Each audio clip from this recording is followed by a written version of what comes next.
Bwana Yesu asifiwe, watumishi wa Mungu. Tuna kila sababu ya kumshukuru Mungu. Ni siku nyingine tena, siku nzuri kabisa, siku ya Jumatano. Tunamshukuru Mungu aliyetupa neema na kibali kuiona asubuhi ya leo.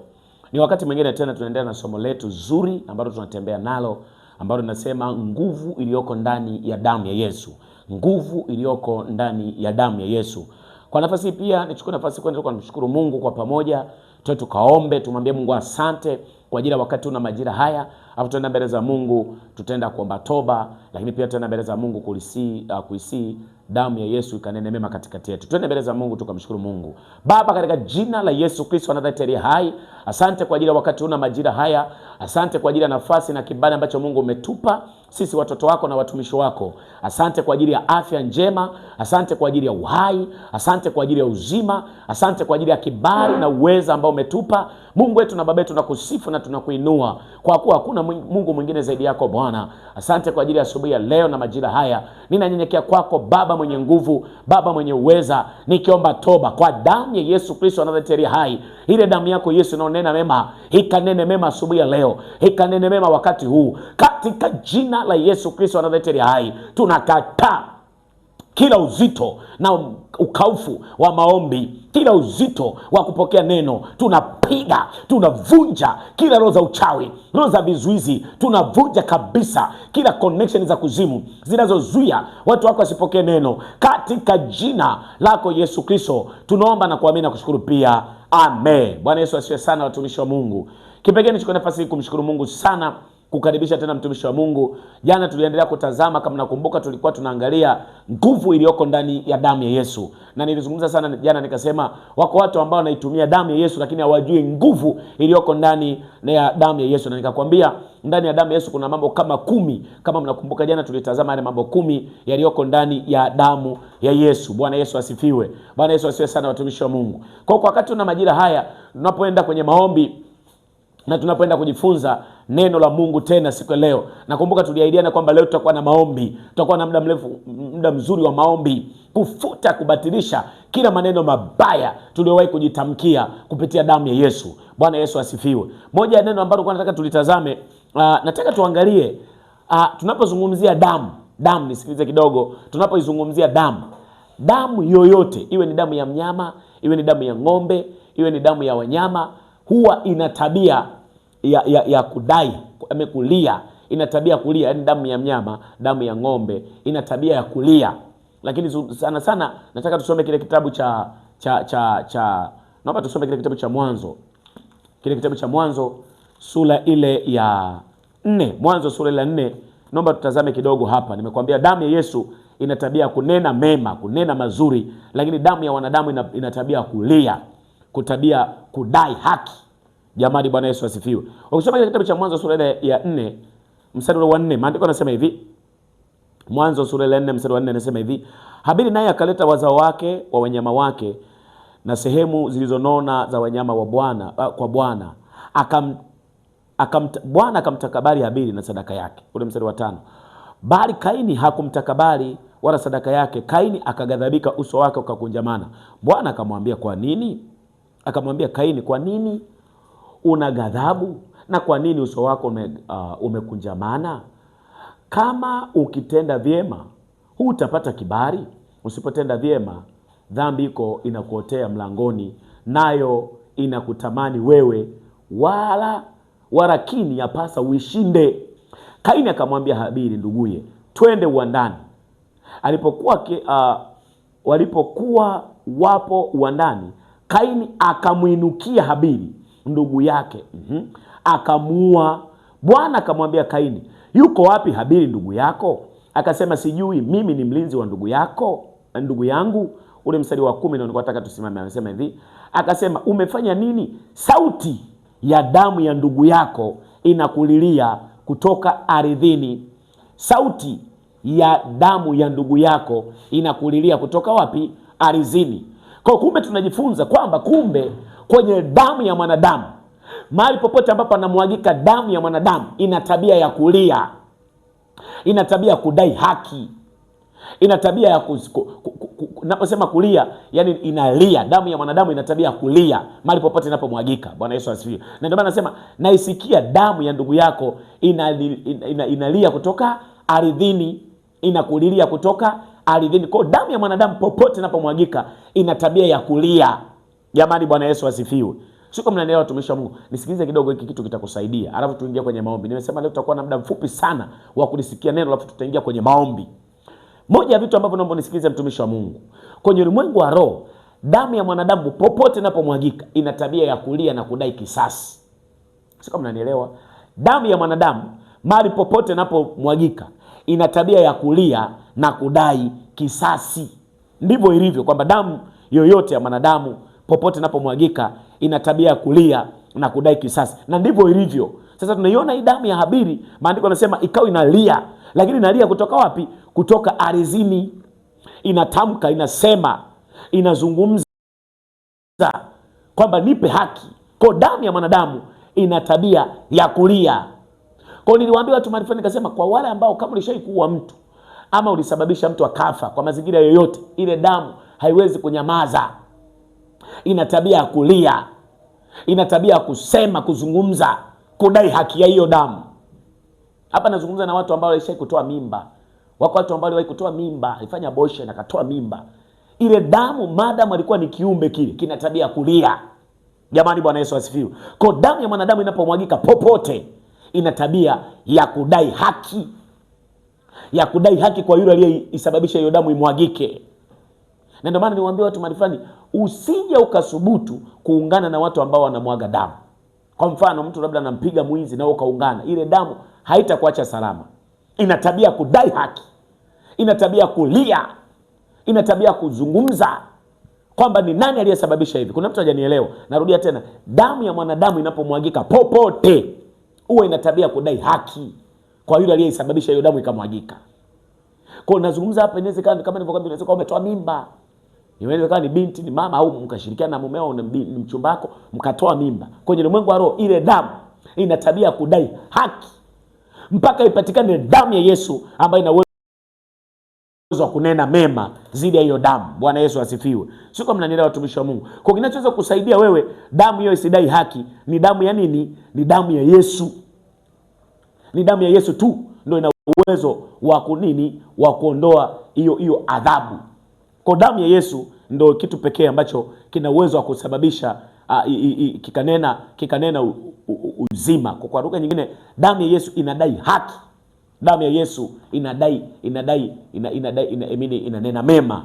Lakini damu ya mwanadamu inapomwagika popote, yani damu ya mwanadamu ikimwagika, ukimwaga damu ya mwanadamu, kumbuka kwenye Mungu anasema atakayeua kwa upanga atauawa kwa upanga. Ile damu ndio inaodai huyu mtu naye uawe kama alivyoua mtu. Kwa kama ulitoa mimba mtoto kafa, ile damu ikimwagika, ile damu ina tabia kudai haki.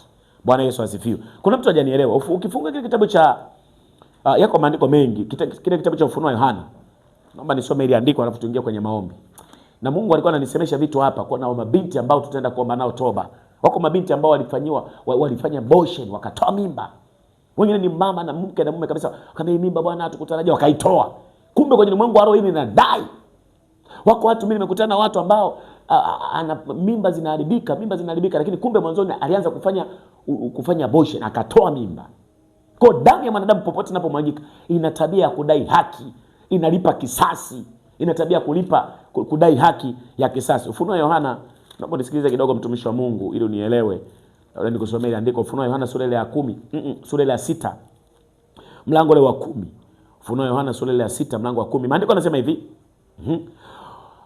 Ukianzia ule mstari wa 9, anasema nalipofungua muhuri ya 5, nikaona chini ya madhabahu roho zao waliochinjwa kwa ajili ya neno la Mungu na kwa ajili ya ushuhuda wa waliokuwa nao. Ule mstari wa 10, wakalia kwa sauti kuu wakisema, Mola mtakatifu mwenye kweli, hata lini kuto kuhukumu wala kuto kuipatia haki damu yetu kwa hao wakao juu ya nchi?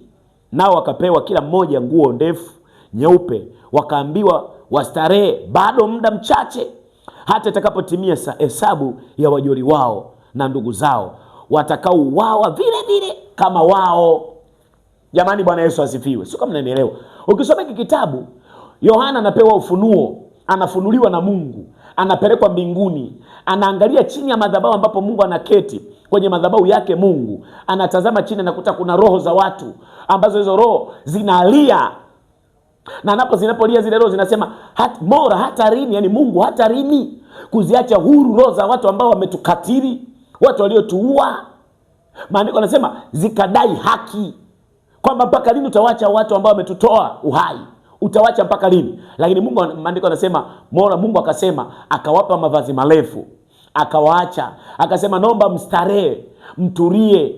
Hawa watu ambao mnadai kwamba nao hii damu ambao mnadai kupitia wao, kwa sababu nao waliwatoa, waliwaondolea uhai wenu, subiria muda mchache, nao watauawa, nao watatolewa roho zao kama walivyofanya. Nataka nizungumze kitu, mtumishi wa Mungu, kwamba unapomwaga damu ya mwanadamu yoyote kwenye ulimwengu wa roho, ile damu haiwezi kukuacha salama.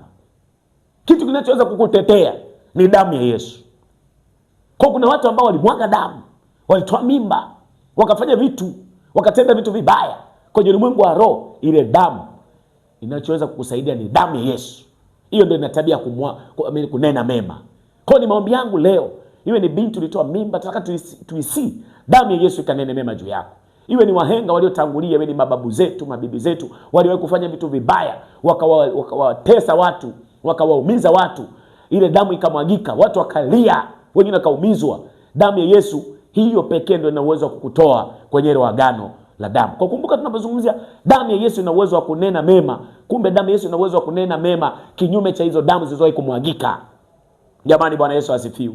Natamani tuitume damu ya Yesu kwenye miji tulikotokea, kwenye ardhi tulizotokea. Tuitume damu ya Yesu ikanene uzima. Nilizungumza nikasema, kwenye damu kuna uhai, kwenye damu kama kuna uhai, tafsiri yake kwamba kuna uhai wa kimungu.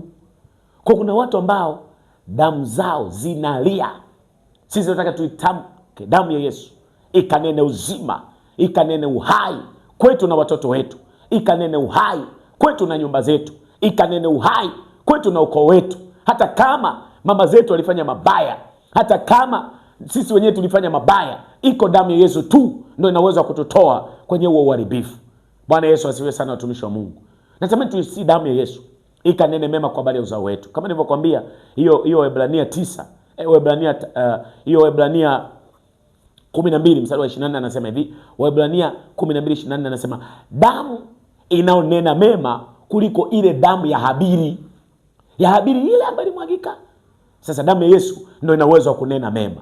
Natamani tuipeleke damu ya Yesu kwenye vijiji tulikotokea. Haijalishi babu zetu walifanya mabaya, haijalishi babu zetu waliwaumiza watu, haijalishi mama zetu waliwahi kutoa mimba, haijalishi sisi wenyewe tuliwahi kufanya hivyo vitu vibaya. Tunataka tuisi damu ya Yesu ikanene mema. Kama kuna damu zinalia, tunataka tuende tukapite tukaombe toba, tumwambie Mungu tusamee, tumwambie Mungu turehemu, tumwambie Mungu tuoshe, tumwambie Mungu tutakase. Pale ambapo tulifanya mabaya, tuite damu ya Yesu ikatutakase, ikatuoshe. Damu ya Yesu ikanene mema kwetu ili tuwe wazima. Sema amina. Pokea hiyo neema ya kuita damu ya Yesu. Na mimi nataka tuende tukaombe, watumishi wa Mungu. Na haya maombi tutaenda kuomba kwa pamoja. Naomba nipatishe maombi haya. Kwa leo maombi haya tutaenda kufuta kila damu zilizowahi mwagika popote zinazodai haki juu ya maisha yetu. Iwe ni wewe, iwe ni watoto wako, iwe ni wazazi wako, iwe ni yoyote kwenye familia ambayo kumwaga damu ya mtu. Wengine tulipiga watu. Niliwaambia watu mahali fulani, kuna dada moja tulikutana na scenario moja. Kuna binti moja, nisikilize kwa makini sana mabinti ambao mnanisikiliza. Kuna binti moja alifanya boshe, alitoa mimba, akachumbiwa na akapata mwanaume, akazini naye. Kumbe yule mwanaume hana mpango naye kupata mtoto, kupata mimba. Yule kijana akamtelekeza, akamwambia bwana, mimi hii mimba sio yangu, kama unataka tuendelee na mahusiano naomba tukatoe mimba. Yule binti kwa ujinga wake, kwa sababu hakujijua haya nayo wafundisha, hakujua madhara ya kutoa mimba, akakubali, akatoa mimba. Wakafanya siri, wazazi wake hawajui. Wakati wako sekondari, wako chuo, wakati wako sekondari, akatoa mimba. Alipofanya kile kitendo, basi yule mchumbaka akarudiana tena, akapata mimba nyingine, akatoa tena mimba mbili hizo. Basi ikaisha yule kijana pia baada ya kutoa mimba, yule binti akaumwa mimba ya pili. Sasa akaumwa akawa hoi. Yule kijana akamtelekeza. Yule binti ilibidi wazazi wake wamtibie, wamsaidie na nini, akapona. Baada ya kupona, Yule binti sasa akapitia kwenye changamoto ngumu sana baada ya kuolewa. Hiyo changamoto ni ya kutokupata uzao. Basi madaktari wakamuuliza, akamwambia wewe kutoa mimba? Akamwambia ndio. Akamwambia basi kizazi kimelegea, huwezi kupata mimba tena. Yule binti akaanza kuja kwenye maombi na nini. Madaktari akamwambia bwana, wewe mimba si haziwezi tena kukaa. Kilichombeba yule binti ni kukiri, kuja kuungama kwamba watumishi, mimi nishawahi kufanyaga hichi kitu enzi za ubinti wangu, lakini wakati ana miaka 12 kwenye ndoa, hana mtoto. Tukaanza kuomba naye, neema ya Mungu ndio ikambeba, akaja akapata mtoto. Sasa ana mtoto nadhani ni miaka kama 12 13 saizi. Lakini moja ya vitu ambavyo alikutana navyo, aliharibu kwenye ulimwengu wa roho. Ile damu ikadai kisasi, hakupata tena uzao mpaka Mungu alipokuja kusimama kwa ajili yake. Tukaanza kufuta kwamba Mungu, tunaomba toba kwa ajili ya binti huyu, kama alitoa mimba, damu ikamwagika. Bwana Yesu asifiwe. Ndio kuomba naye, mwisho wa siku akafunguliwa. Na nisikilize kwa makini ya mtumishi wa Mungu. Mahali popote panapomwagika damu, kama ni ya mwanadamu, huwa roho chafu zinainuka hapa na kuifuatilia damu. Sio kama unanielewa? Yaani damu yoyote inapomwagika mahali popote, kama ni upande wa Yesu Kristo, ukimwaga damu ya Yesu mahali popote, Mungu mwenyewe anakuja kwenye ile damu. Ukimwaga damu ya ng'ombe, miungu ina tabia kuifuatilia hiyo damu. Jamani, Bwana Yesu asifiwe. Kwa lugha nyingine, ili uwasiliane na Mungu lazima pahusike damu. Ili uwasiliane na Mungu wetu aliye mbinguni lazima ihusike damu ya Yesu ambayo inatupatanisha na Mungu wetu. Ndio maana kama nimekumbuka jana nikasema damu ya Yesu ndio kitu pekee kinachotupatanisha na Baba. Jamani, Bwana Yesu asifiwe. Nikazungumza kama nakumbuka nikasema damu ya Yesu Kristo ndio inayotupatanisha na Baba. Tunapata uhalali kwenda mbele za Baba kupitia damu ya nini? Damu ya Yesu. Jamani, Bwana Yesu asifiwe. Kwa damu ya Yesu pekee ndio inayotupa ujasiri wa kuingia mbele za Baba. Na ndio maana nikasema kama nakumbuka nikasema kile kitabu cha Ufunuo Yohana, kile kitabu cha Waebrania 10 mlango wa 19 anasema tuna ujasiri wa kuingia patakatifu kwa damu ya Yesu. Kwa damu ya Yesu inatupatanisha kusema na Baba. Hivyo damu ya wanyama, damu ya ng'ombe, damu ya mbuzi ndio inawapatanisha na wao waseme na miungu yao. Sasa mimi leo nataka tupite kwenye maombi haya. Tukafute kila damu za wanyama, damu za mbuzi, damu za kondoo, tukatamke damu ya Yesu kanene mema kwetu. Bwana Yesu asifiwe. Twende tukaombe watumishi wa Mungu. Sema Baba, katika jina la Yesu, ninakushukuru Bwana. Asante kwa ajili ya neema hii. Asante kwa ajili ya kibali hiki. Umenipa nisikie neno. Umenipa nilisikie neno lako. Nimejifunza kwa habari ya nguvu iliyoko ndani ya damu yako Yesu. Na nimeona kumbe kama vile ulivyosema kwenye kile kitabu cha Mwanzo sura ile ya 4 kuanzia ule mstari wa 4 mpaka ule wa 10, tumemwona Abili na Kaini walipouana. Tumeiona ile damu ya ndugu yake ikawa inalia kutoka kwenye ardhi. Lakini pia tukasikia kwenye kile kitabu cha Ufunuo sura ile ya 6 mlango ule wa 10, tumeiona ile damu ikidai haki, damu ya watakatifu waliouawa, waliochinjwa kwa habari ya ufalme wako. Ile damu inadai haki kwa watu waliosababisha ikamwagika. Nami Bwana, ninasogea kwako. Yamkini kwenye maisha yangu mimi mwenyewe niliwahi kuharibiwa, niliwahi kumwaga damu, iwe ni damu ya watu, iwe ni damu ya ng'ombe, iwe ni damu yoyote, nikatamka vitu, iwe ni damu yoyote ikamwagika, yamkini ya watu, nikatoa mimba yamkini, au kuna ndugu zetu, babu zetu na wahenga waliowahi kutangulia, waliwahi kumwaga damu za watu. Wengine waliwadhulumu watu, wengine waliwaumiza watu, wengine wakapigana wakauana, wengine wakawapiga. Yamkini Bwana wakanena yote mabaya, wakatenda yote mabaya. Shetani akapata nafasi ya kutupiga. Mungu akatukataa, Mungu akatuchukia. Yesu, asubuhi ya leo ninaomba toba kwa damu ya mwana kondoo, kwa damu ya mwana kondoo, kwa damu ya mwana kondoo. Kama kuna mahali baba zetu, ndugu zetu waliotutangulia, iwe ni mababu walioishi kabla yetu, wakatenda mabaya, wakamwaga damu za watu, wakawajeruhi watu, wakawaumiza watu, damu zikamwagika, leo zinadai haki. Ndio maana tunalaniwa, ndio maana tumepigwa na magonjwa, ndio maana tunapigwa na mateso, ndio maana tunapigwa na udhaifu. Kwa maana Mungu umesema yeyote atakayemwaga damu na auae kwa upanga atauawa kwa upanga. Nami ninaomba toba kwa ajili yangu mimi, ninaomba toba kwa ajili ya familia yangu, ninaomba toba. Nifuatishe maneno, sema ninaomba toba kwa ajili ya baba yangu, kwa ajili ya mama yangu, kwa ajili ya babu mzaa baba, kwa ajili ya bibi mzaa baba, kwa ajili ya baba, kwa ajili ya babu mzaa mama, kwa ajili ya bibi mzaa mama, kwa damu ya Yesu. Kama kuna sadaka, kama kuna kafara zilizowahi kutolewa za sadaka ya mbuzi, sadaka ya ng'ombe, naipeleka damu ya Yesu ikanene mema, naipeleka damu ya Yesu ikanene uzima sawa sawa na neno lako. Baba, umesema wewe kwenye neno lako, kwenye ile Waebrania 12:24, Baba umesema damu yako inanena mema kinyume cha damu zote zilizowahi kutolewa. Iwe mimba zilitolewa, iwe ni chochote kilichomwagika damu, iwe ni mwanadamu aliyemwagika damu tukasababisha sisi, wakasababisha ndugu, tunaipeleka damu ya Yesu, damu ya mwana kondoo ikapite kile eneo, ikapite kila kona, ikapite kila kona, kwenye miji yetu, kwenye nyumba zetu, kila maeneo Bwana palipomwagika damu, iwe ni kwa ajali, iwe ni kwa kugonga mtu, iwe ni kwa kuanguka, iwe ni kwa kudondoka, iwe ni damu, popote ilipomwagika, miungu ikadai haki, ardhi ikabeba ile damu, ikadai haki. Leo tunafuta kwa damu ya mwana kondoo. Natamani tukafute, tumia damu ya Yesu, peleka damu ya Yesu, futa kila damu zinazodai haki kwenye maisha yenu, kwenye familia yenu. Na mimi nataka nikuombee. Baba, katika jina la Yesu Kristo wa Nazareti hai, haya mateso na mapito wanayoyapitia familia hii, yamkini Bwana huyu binti anapitia leo magumu, yamkini apate uzao, yamkini hajapata watoto, yamkini kuna sadaka, yamkini kuna damu iliyomwagika juu yake, akamwaga damu, akatoa mimba, watoto akatoa mimba changa. Kwenye ulimwengu wa roho, shetani amepata nafasi ya kupiga uzao, ya kuzuia uzao kwa sababu ya damu iliyomwagika. Leo ninatubu kwa damu ya mwana kondoo, ninaomba toba kwa damu ya mwana kondoo. Hayo maneno mabaya yaliyoachiliwa juu yake, hiyo laana ya damu, kumwagika damu, naifuta leo kwa damu ya mwana kondoo, kwa damu ya mwana kondoo. Namwombea binti huyu aliyewahi kutoa mimba, ninaomba toba kwa ajili yake. Huo uhalali wa laana ya kupigwa uzao, ya kuzuiliwa kuzaa, ya kuzuiliwa kuolewa, ya kukataliwa, ya kushindwa, ya kutokufanikiwa, iliyotokana na laana ya kumwaga damu, leo ninatubu kwa damu ya mwana kondoo, kwa damu ya mwana kondoo, kwa damu ya mwana kondoo. Ninaomba toba kwa ajili ya mabinti zetu waliowahi kutoa mimba, ninaomba toba kwa ajili ya vijana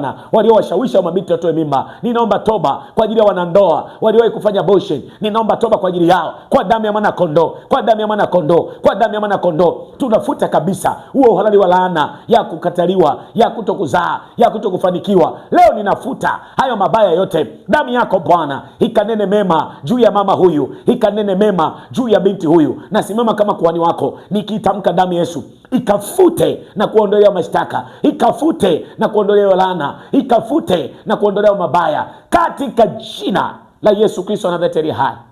Naomba ya maombi nifuatishe wewe binti ama mwanamke yoyote au mwanaume yoyote uliohusika kwa namna moja ama nyingine kumwaga damu. Iwe ni kwa kutoa mimba, iwe ni kwa kupigana, iwe ni kwa kugonga mtu kwa njia yoyote, iwe ni gari, iwe ni chochote, damu ikamwagika. Natamani nifuatishe maneno haya. Sema: Baba, katika jina la Yesu, ninasogea kwako.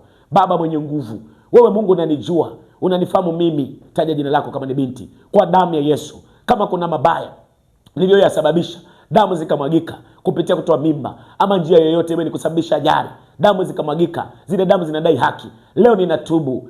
Yesu, futa jina langu kwenye kitabu cha hukumu, andika jina langu kwenye kitabu cha uzima kuanzia sasa. Yesu, ile damu inaonena mema juu ya maisha yangu, ikanene mema juu ya maisha yangu, ikanene mema juu ya familia yangu, ikanene mema juu ya chochote kinachotamkwa kwa majina yangu, kilichosababishwa na adui. Ninafuta kwa damu ya Yesu. Shetani, sikia, hauna uhalali na mimi. Kuanzia sasa nimeokoka na damu ya Yesu inanena mema juu yangu, katika jina la Yesu Kristo Nazareti hai. Amen. Amini. Mungu amekusamehe. Jihesabie haki sasa. Damu ya Yesu imefuta, wewe umesamehewa, na Mungu akubariki sana sana sana sana. Usiache kuendelea kuomba ya maombi, kukiri hiyo sala na kumsi Mungu akusamehe, na usijihukumu wala usijihesabie hukumu tena. Na mimi basi wacha niombe asubuhi ya leo. Shika sadaka yako, tuombe asubuhi ya leo. Baba, katika jina la Yesu, ninakushukuru kwa ajili ya mtumishi wako huyu ambaye tumeomba naye na ameshika sadaka hii.